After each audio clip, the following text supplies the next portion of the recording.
సమయం మనిషి కనుగొన్న అత్యంత విచిత్రమైన విషయం. మనం గడియారంలో టైం చూసుకొని నిద్రలేస్తాం, తింటాం, పడుకుంటాం. కానీ మీ శరీరం లోపల ఒక గడియారం ఉందని, అది కూడా టైం చూసుకొని పనిచేస్తుందని మీకు తెలుసా?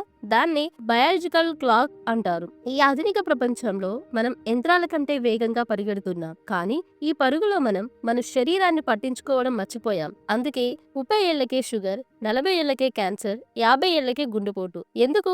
మన తాత ముత్తాతలు 90 ఏళ్లు ఆరోగ్యంగా ఎలా బ్రతికారు? వాళ్ళు జిమ్ కి వెళ్ళలేదు, ప్రోటీన్ షేక్స్ తాగలేదు. వాళ్ళు చేసింది ఒక్కటే, లక్షణం, పరమోషధం. ఈ వీడియోలో మనం కేవలం ఏకాదశి అనే ఆచారం గురించి మాట్లాడుకోవడం లేదు. మన ఋషులు మనకిచ్చిన ఒక అద్భుతమైన బయో హ్యాకింగ్ టెక్నిక్ గురించి తెలుసుకోబోతున్నాం. వచ్చే కొన్ని నిమిషాలు మీ పనులన్నీ పక్కన పెట్టి నాతో ప్రయాణించండి. ఈ వీడియో పూర్తయ్యేసరికి మీ ఆరోగ్యం మీ చేతుల్లో ఉంటుంది. మన శరీరాన్ని ఒక ఫ్యాక్టరీ అనుకుందాం. ఇందులో లివర్, కిడ్నీ, గుండె, జీర్ణ వ్యవస్థ అన్ని మిషన్లు 24 గంటలు పనిచేస్తాయి. మనం రోజుకి 3 సార్లు మధ్యలో స్నాక్స్ ఇలా తింటూనే ఉంటాం. మీరు ఒక ఆఫీస్ లో పనిచేస్తున్నారు అనుకోండి. మీకు ఆదివారం కూడా సెలవు ఇవ్వకుండా రోజుకి 18 గంటలు పని చెప్తే మీరేం చేస్తారు? అలసిపోతారు, జబ్బు పడతారు, చివరికి కుప్పకూలిపోతారు. సరిగ్గా మన పొట్ట పరిస్థితి కూడా ఇదే. మనం తిన్న ఆహారాన్ని అరిగించడానికి మన మెదడు చాలా రక్తాన్ని పొట్టకు పంపిస్తుంది. అంటే మీరు తిన్న ప్రతిసారి మీ బాడీ రిపేర్ మోడ్ లో నుంచి వర్క్ మోడ్ లోకి వెళ్తుంది. మరి బాడీ రిపేర్ ఎప్పుడు అవ్వాలి?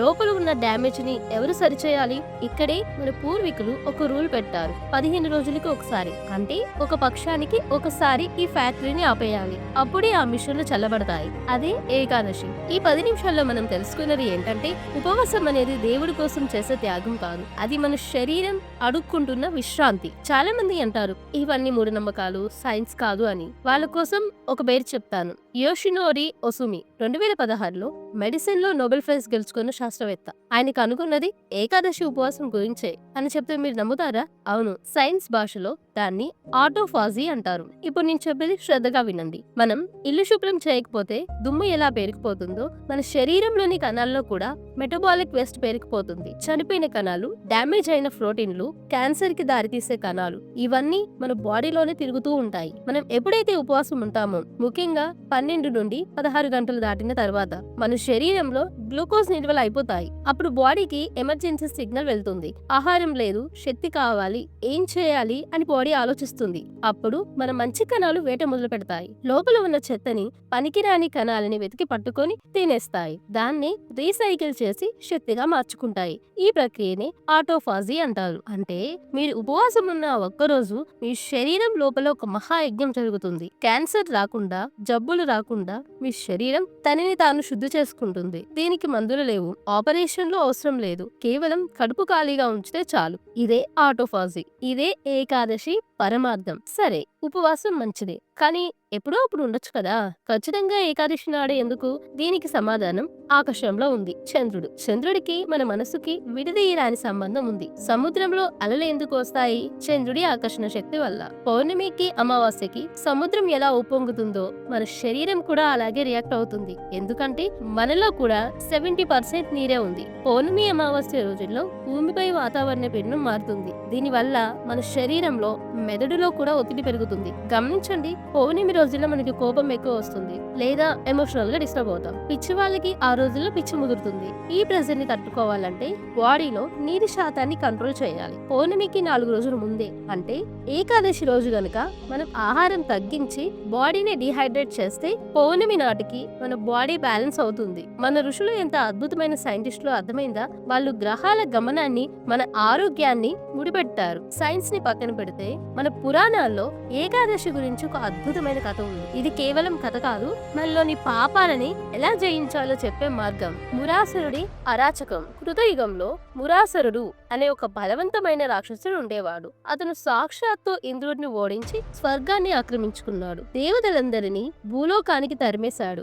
లోకమంతా అల్లోకల్లోలంగా మారింది. ఆ మురాసురుడిని ఎదిరించే మనగాడు ఈ ముల్లోకాల్లో ఎవరూ లేకపోయారు. దిక్కుతోచని దేవతలు మహావిష్ణువుని శరణు కోరారు. స్వామి, ఆ మురాసురుడి భార్య నుండి మమ్మల్ని రక్షించు అని ప్రార్థించారు. అప్పుడు ఆ సర్వేశ్వరుడు తన సుదర్శన చక్రాన్ని పట్టుకొని మురాసురుడిపై యుద్ధానికి వెళ్ళాడు. కానీ ఇక్కడే ఒక వింత జరిగింది. ఆ యుద్ధం ఒక రోజు కాదు, 2 రోజులు కాదు, ఏకంగా 1000 సంవత్సరాలు సాగింది. విష్ణువు ఎన్ని అస్త్రాలు ప్రయోగించినా మురాసురుడు లొంగలేదు. చివరికి విష్ణుమూర్తి అలసిపోయినట్టు నటిస్తూ బదరికాశ్రమంలోని హేమావతి అనే గుహలోకి వెళ్లి విశ్రాంతి తీసుకోవాలని నిశ్చయించుకున్నారు. నిద్రిస్తున్న విష్ణువుని చంపడానికి మురాసురుడు కత్తి ఎత్తాడు. సరిగ్గా అదే సమయంలో విష్ణువు యొక్క జ్ఞానేంద్రియాల నుండి ఒక తేజోమయి అయిన స్త్రీ ఆవిర్భవించింది. ఆమె కళ్ళలో అగ్ని, చేతిలో ధనస్సు. మురాసురుడు తేరుకునే లోపే ఆ శక్తి విష్ణువు మేల్కొని సంతోషించాడు. అమ్మా, నువ్వు నా శక్తివి. 11వ తేదీ నాడు పుట్టావు కాబట్టి నీ పేరు ఏకాదశి. నీకు ఏం వరం కావాలో కోరుకో అన్నాడు. అప్పుడు ఏకాదశి దేవి ఇలా కోరింది, స్వామి, ఈ రోజు ఎవరైతే భక్తితో ఉపవాసం ఉంటారో వారి పాపాలన్నీ నశించిపోవాలి. విష్ణువు తదాస్తు అన్నాడు. అందుకే ఏకాదశి అంటే కేవలం ఒక తిథి కాదు, అది ఒక దైవశక్తి. మీరు ఆ రోజు ఆహారం మానేసి మీ ఇంద్రియాలను అదుపులో పెట్టినప్పుడు మీ లోపల ఉన్న మురాసురుడు అంటే మీలోని బద్ధకం, రోగాలు చనిపోయి మీరు వైకుంఠం అంటే పరమశాంతిని పొందుతారు. ఇక్కడ రాక్షసుడు అంటే ఎవరూ కాదు, మనలోని బద్ధకం, మనలోని అజ్ఞానం. ఉపవాసం అంటే దేవుడికి దగ్గరగా నివసించడం, ఆహారాన్ని వదిలేసి ఆకలిని జయించి దైవ చింతనలో గడపడమే నిజమైన యోగం. సరే, ఇప్పుడు ప్రాక్టికల్ విషయానికి వద్దాం. ఏకాదశి ఉపవాసం ఎలా చేయాలి? చాలా మంది చేసే తప్పు ఏంటంటే ఈ ఉపవాసం అని చెప్పి పిండి వంటలు, పండ్లు, సగ్గుబియ్యం, కిచిడీలు తినేస్తుంటారు. దయచేసి అలా చేయకండి. నిర్జల ఉపవాసం ఇది ఉత్తమమైనది. నీరు కూడా తాగకుండా ఉండటం, కానీ ఇది అందరికీ సాధ్యం కాదు. సజల ఉపవాసం గోరువెచ్చని నీరు, కొబ్బరి నీళ్లు, మజ్జిగ తీసుకుంటూ ఉండడం. పండ్ల ఉపవాసం వృద్ధులు, మందులు వాడేవారు తేలికపాటి పండ్లు తీసుకొని ఉండవచ్చు. ముఖ్యమైన రూల్ ఏంటంటే బియ్యం, గోధుమలు, పప్పు ధాన్యాలు అస్సలు ముట్టుకోకూడదు. ఎందుకంటే ఇవి నీటిని పట్టి ఉంచుతాయి. మన టార్గెట్ బాడీలోని నీటిని తగ్గించడం. అలాగే ద్వాదశి పారణ కూడా చాలా ముఖ్యం. ఉపవాసం తర్వాత నేరుగా బిర్యానీ తినకూడదు. ఉదయం త్వరగా లేచి ఉసిరికాయ పచ్చడితో లేదా తేలికపాటి ఆహారంతో ఉపవాసం విరమించాలి. ఈ కొన్ని నిమిషాలు మనం ఎన్నో విషయాలు తెలుసుకున్నాం. ఏకాదశి అనేది మతానికి సంబంధించినది కాదు, అది మీ శరీరానికి సంబంధించినది, మీ ఆరోగ్యానికి సంబంధించినది. వచ్చే ఏకాదశి ఎప్పుడు ఉందో క్యాలెండర్ లో చూడండి. ఒకసారి ప్రయత్నించి చూడండి. మొదట్లో కష్టంగా ఉంటుంది, తలనొప్పి రావచ్చు, నీరసం రావచ్చు.